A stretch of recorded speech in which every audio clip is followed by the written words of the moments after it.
Morning, Practical Faith. How you guys doing? Guys, serious message today. How to handle betrayal.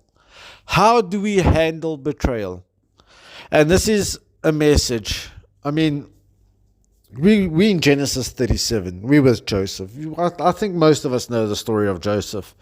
His brothers sold him, but they actually wanted to do something a lot worse. They actually wanted to kill him. They really wanted to kill him. And then, I think this is where we see God work. He pops up in Reuben's heart and he says, no, instead of killing him, why don't we do something to later? Let's rather not kill him. We're going to have the blood on their hands, because, you know what? I think they were more scared of the blood on their hands than actually what they were going to do. They don't want that guilty conscience that's going to come to them later. They don't care about their brother at all. Now, I understand. The one thing that led to this was they were so jealous of him. The word says they were so jealous of him. And you know what? I think we spoke about that yesterday. Watch out for your jealousy. Watch out if there's something inside of you. Deal with it now. Get it over and done with, because it will lead you to doing horrible things. Now we know Jacob's sons were blessed. I mean, these were the nations of Israel. These were the sons that were going to make up the tribes of Israel. I mean, were they bad people? These are God's chosen. These are God's anointed.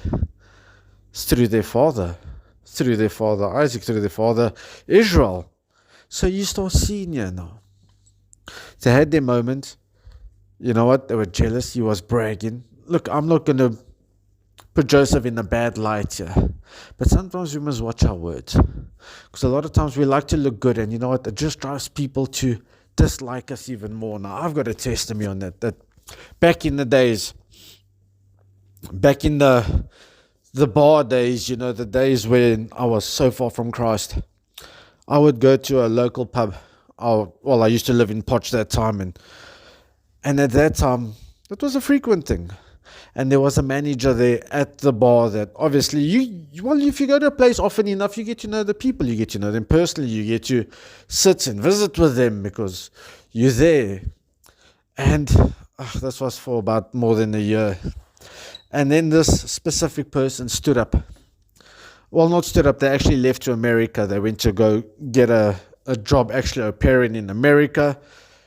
And at that time, just before she left, she said to me, but you were never a friend to me. I actually didn't like you at all. I had to tolerate you because of my job, and I felt so betrayed. Guys, it's like, I considered you a friend. I really did. And I was, at that moment, I was heart sore. I'm not going to say never been so heart sore. I think that's a bit dramatic, but I was heart sore. I mean, this person you consider a friend.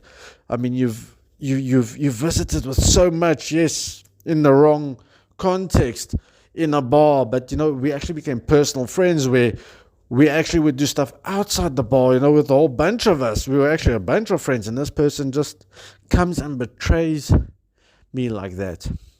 The funny thing was, she came back a year later, and things didn't go well.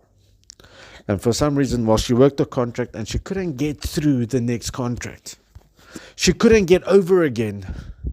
And then one day, I was still back in the days, we met in a different bar. It was actually a different club.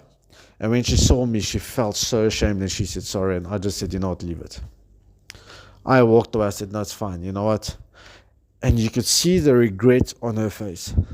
I could feel it that day. And it was one of the days, it was one of those moments where I felt so awkward and uncomfortable, but there was a bit of satisfaction. It's like, what? I'm glad.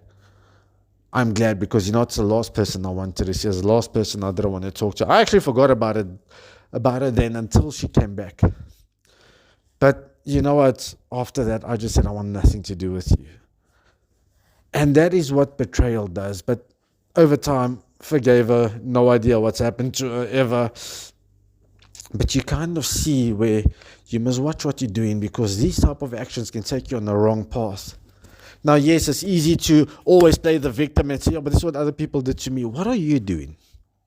You know what? That's why yesterday's message was check your heart. Watch your heart that it doesn't deceive you. Watch your heart that it doesn't take you on the wrong path. But guys, you keep on doing the right thing. You'll see how God will turn the situation around. You know Joseph. You know Genesis 37.